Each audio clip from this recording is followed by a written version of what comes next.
Thanks for coming out on day 3 of your conference. I've been to enough conferences to know that, you might have stayed up late last night and enjoyed all that the hotel has to offer, but I appreciate y'all being here and getting to see you. I'm going to talk about some stuff happening at the agency. I'll talk a little about groundwater stuff. I'm also just going to talk a little bit about things happening within the Office of Water. And then I'm going to mention what's happening with Sunset, because the TCEQ is going through the Sunset process. And then I'm going to mention a little bit about our legislative appropriations request. Oops, and I got up here, I had my phone out to bring the clock. I don't have my watch on, so please don't let me go on. Yeah, that'll be good.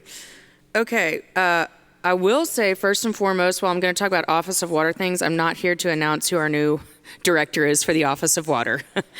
Earl Lott, who y'all might have gotten to know when he was director, retired at the end of July, sadly, and we're working on filling that position, but we don't have it yet, that person yet. So let me talk first about what the Texas Groundwater Protection Committee has going on, some of the activities they're working on. So most of their work is performed in quarterly meetings, and it's through the efforts of 2 different subcommittees. And some of y'all, my understanding, there's a few people here that might be pretty familiar with what's happening there, so I apologize if this is a little boring, but I'm going to run through quickly kind of what they're working on and what they're gearing up for over the next couple months. So as part of the Texas Groundwater Protection Strategy, the Groundwater Issues Subcommittee, which is one of the 2, develops white papers on different groundwater issues, and some of y'all might be very familiar with those white papers and worked on them yourselves. They are recommendations that are approved during the last biennium, bringing the total number of the TGPC white papers to 7 that are out there. Those white paper topics include priority groundwater management areas, on-site sewage facilities, transboundary aquifers, wellhead impacts from flooding. I'm going to have to say this word 3 or 4 times, and it trips me up every time. Evapotranspiration networks. I might just call them ET. I think y'all know what that will stand for, and that's easier for me to say. And then they also, there's topics on there that deal with aquifer storage and recovery. These white papers are available on the Groundwater Issues Subcommittee's webpage. If you're not familiar with it, I would encourage you to get familiar. The Texas Groundwater Protections Committee Public Outreach and Education Subcommittee activities have 2 overarching themes. Those are the protection of human health from contaminated groundwater that contains high levels of naturally occurring compounds, and the protection of groundwater from contamination. The current Public Outreach and Education Subcommittee activities are focused specifically on 3 different topic areas: abandoned water wells, the Texas Well Owner Network, and the Texas ET networks. For each topic, the Public Outreach and Education Subcommittee identifies the most important ground-related messages, the audiences, and the actions that would deliver those messages to the public, hence the outreach. During 2021 and the first half of 2022, Texas A&M AgriLife Extension conducted several TGPC-supported educational events targeting domestic well water owners. Different TGPC-supported drinking water fact sheets were used in conjunction with their water well testing program. As part of each of these events, participants are encouraged to contact a licensed water well driller and/or the local groundwater conservation district to decommission water wells that are not in use or deteriorated. An outreach event status report listing both recent and upcoming TGPC booth displays and water well screened events is updated on the Public Outreach Education Subcommittee webpage before each quarterly meeting. The TGPC website is frequently updated with new information on groundwater protection activities. In addition to providing information about TGPC business to its members and the public, the website's also a clearinghouse for many groundwater-related topics, supplying links to the websites and publications of TGPC members and other organizations. The Public Outreach and Education Subcommittee has developed a total of 46 frequently asked questions, including 4 during this current biennium. Well, I guess the biennium just ended. These FAQs are 1 to 2 page summaries of topics related to groundwater quantity and groundwater quality. FAQs, as you all probably know, are the most cost-effective means of outreach, and so they're posted on the TGPC website, along with 10 links to member agency FAQs.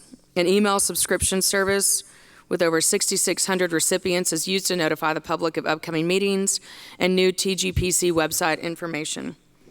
TGPC website activity during the biennium averaged about 34 new and returning visitors per day. TGPC produced and published annual joint reports during the previous 2 calendar years, 20 and 21, which is required by the Texas Water Code, Chapter 26. Monitoring groundwater quality for regulatory requirements occurred in about 45,000 monitor wells statewide in 2021. The joint report documents a 2-year decrease in cases of contamination. There were 3,035 groundwater contamination cases in 2020, and there were 2,929 cases in 2021. The most common contaminants originated from leaking petroleum storage tanks. For 2021, about 81% of the cases under TCEQ's jurisdiction, and about 81% of the cases were under our jurisdiction. About 19% were under the railroad jurisdiction. TGPC, through the TCEQ, have developed and maintain a groundwater contamination viewer. This interactive online map allows users to query and obtain spatial relationship information about groundwater contamination cases. Further, during fiscal years 21 and 22, TCEQ mailed 789 notices for 93 cases of groundwater contamination that might affect private drinking water wells, which is in accordance again with Chapter 26 of the Water Code. They have, TGPC has prepared a final draft report that will go to the 88th legislature. It's currently being reviewed by the members, and it will be considered for approval at TGPC's October 19th meeting. And then it will be submitted to the legislature before session starts, so by the end of the year. TGPC has reviewed its statutory guidance and recommendations, and it recommends that the legislature reconsider TGPC's membership and review its present powers and duties. The final draft recommendation report includes the following. 1, to add Texas Parks and Wildlife Department as a TGPC member. Next, to amend language to move the annual TGPC joint report due date from April to June. It proposes amending language considering pesticide management plans, amending language concerning groundwater contamination notices, establishing a fund to plug abandoned water wells, amending the statute to require sellers to disclose all known water wells during the real estate disclosure process, establish a statewide ET network, support agency programs or initiatives concerning groundwater, and that was the last recommendation. And I think you might have heard a little bit of talk of, those topics might have come up previously. I think maybe yesterday you heard a little bit of discussion maybe from a member about establishing a fund to plug abandoned water wells, which is interesting, and we'll see what happens there.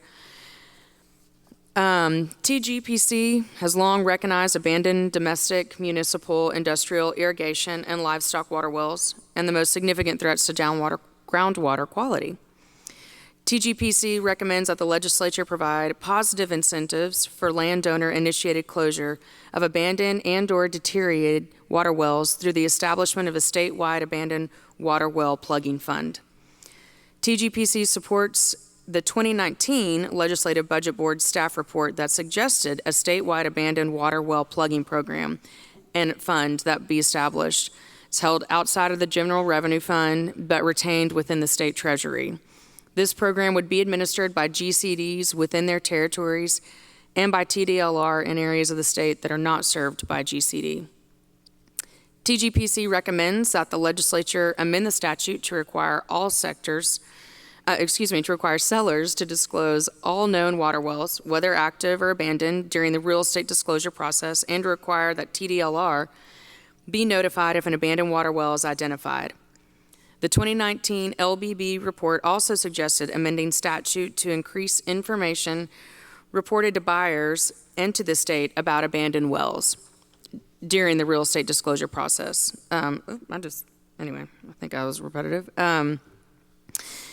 It would also be required that the seller convey to the buyer the legal consequences of having an abandoned well before the final sale, and TDLR must be notified immediately of this condition.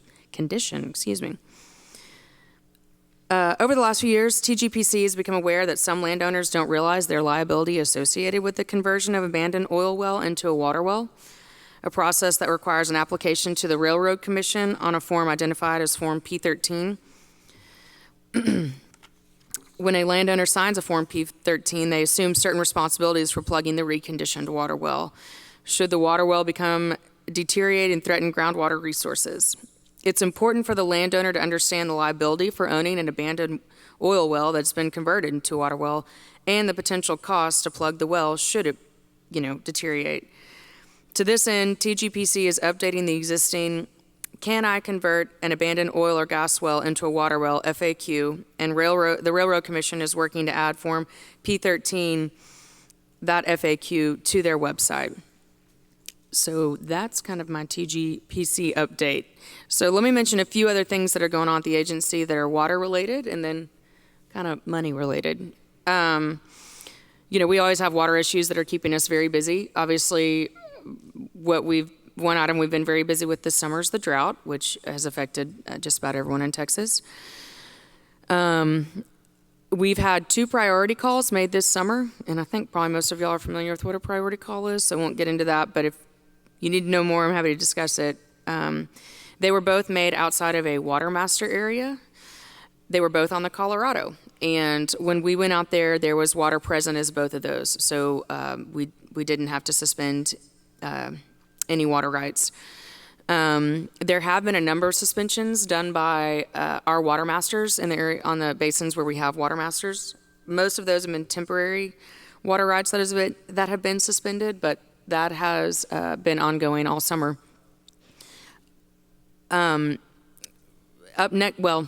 We also have an intra-agency work group that's a drought task force group that we created years ago, and that's been initiated, and they've been actively working all summer. We also participate in the Drought Preparedness Council Emergency Drinking Water Task Force, which is a larger statewide task force.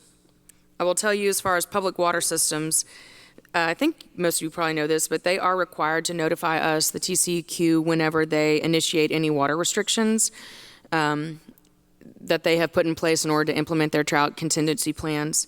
So I've got a few stats I want to read off because I always think that's kind of interesting about water restrictions. And again, this is all through self-reported data that they're required by statute to report to us. Of the 7,114 systems in the state, 466 are currently implementing outdoor water use restrictions. Of those 466, 349 systems are implementing a mandatory watering schedule, and 117 are implementing a voluntary watering schedule. 46 systems have prohibited all outside watering. Public water systems are also required to determine the available water supply they have and report to the TCEQ when the supply is less than 180 days, and that's all done through an online portal that we have on our website. We actively monitor the public water systems, especially those that are reporting to us they have 180 days less. And we work with them to help remedy their problems, and that could be through a number of different ways, whether it's interconnects or finding funding that might be available for them to use to secure more water, just conservation efforts, that kind of thing. As of the 26th, there are 16 public water systems serving a total of 30,830 people that have reported having less than 180-day supply of water. And I will tell you, 3 of those utilize surface water, 13 utilize groundwater. I will mention real quick, next Wednesday before the commission, we're taking a vote on a water quality standards rule. I'm not sure how much interest this group would really have in it, but I just thought I would mention it. It deals with Chapter 307, which is our Texas Surface Water Quality Standards. It's been out for proposal, and it comes before the commission next week for adoption. So we received a whole lot of comments on it, but I don't think we received any from y'all. But it's a pretty big rulemaking. Let me switch gears a little while we're still talking about water supply and mention Senate Bill 3 that came out of the last legislative session. Senate Bill 3, as you probably are all very familiar, was kind of the bill for, lack of a better way of saying that, dealt with Winter Storm Uri. And we do have a piece of that legislation that we are required to enact and enforce and all that kind of good stuff. The biggest piece of that, and you might be familiar with the term, is an emergency preparedness plan. I don't know. Did any of y'all have familiar with that term? Anyway, the background is pretty quick after the storm happened that March, it happened in February, that March, the commissioners gathered and we had what we call a work session, which is an open meeting where we can all get together and be in the same room and talk, and it's, follows the Open Meetings Act. And we directed staff to go do an after-action review and come back and bring it to us and say, what does the TCEQ need to be doing to make sure that public water systems don't have the issues that they had during the winter storm, if there is anything we can do. So we created an interdisciplinary team, mostly folks from our Office of Water and then a lot of folks from our Office of Compliance and Enforcement, and sent them out to go meet with stakeholders. We had, I think, how many was it? We had 6 roundtable discussions last summer throughout the months, and I can't remember how many other meetings we had on top of that. But we developed a survey for all the public water systems. We sent it out, and it was just, a number of questions saying what happened, what can be improved, what did you learn, a survey. We got about 400 responses received, which is a lot, but when you think about how we, regulate 7,000, it's a small percentage. But we're going off of the data that we have from what people supplied us. We have reviewed our rules and regulations. The project team that worked on that did a very extensive review of our rules, and have found that there's a few things we need to tweak within our rules.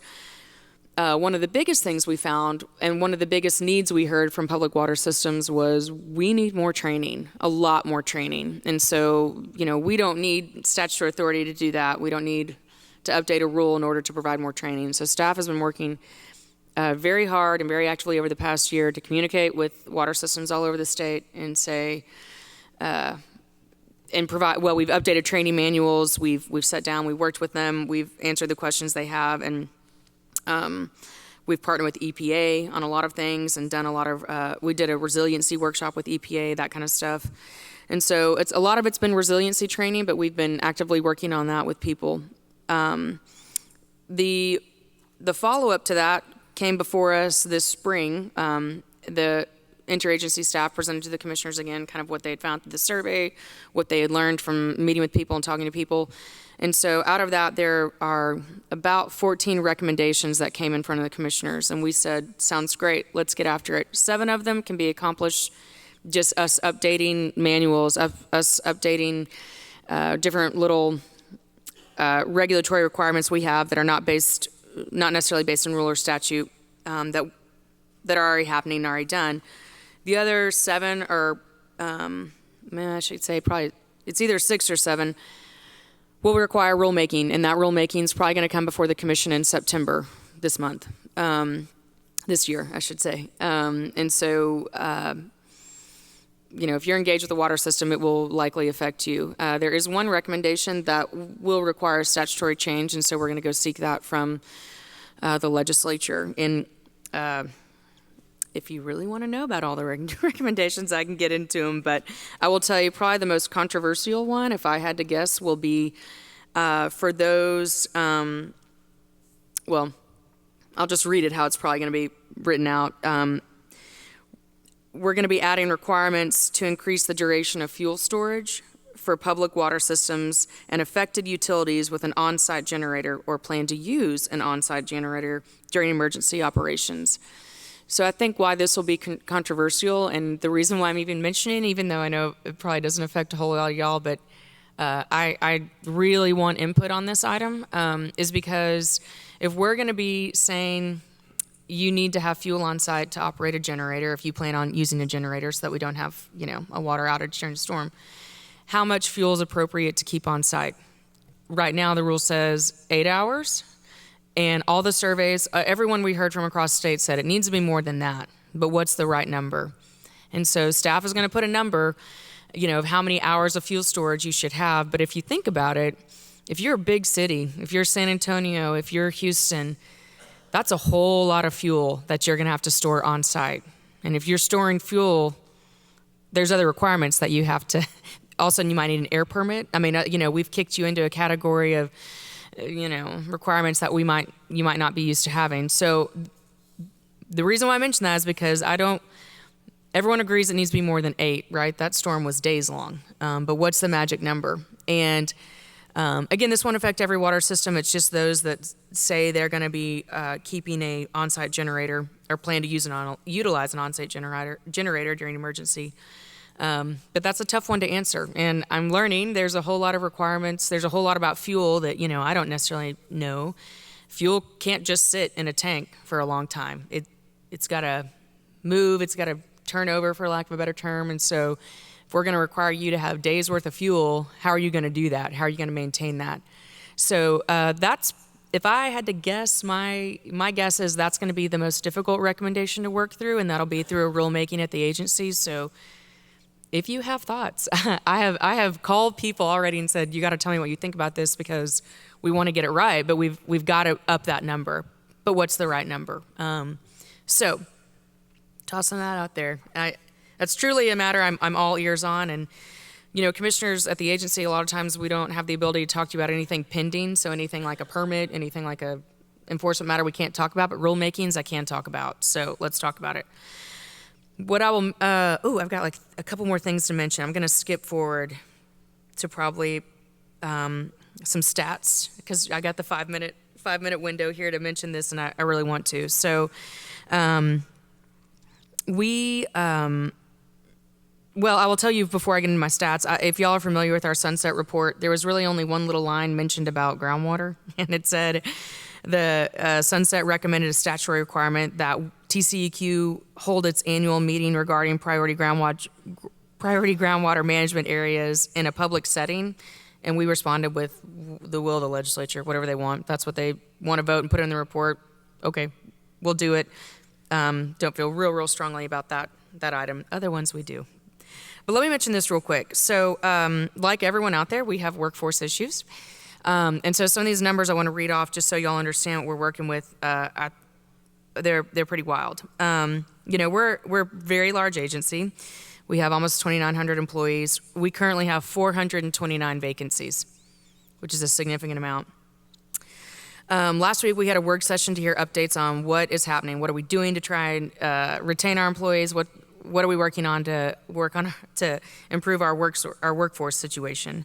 And there were a lot of numbers that were rattled off. And if you have an interest in it, it's posted on our website. You can go back and watch the work session on it.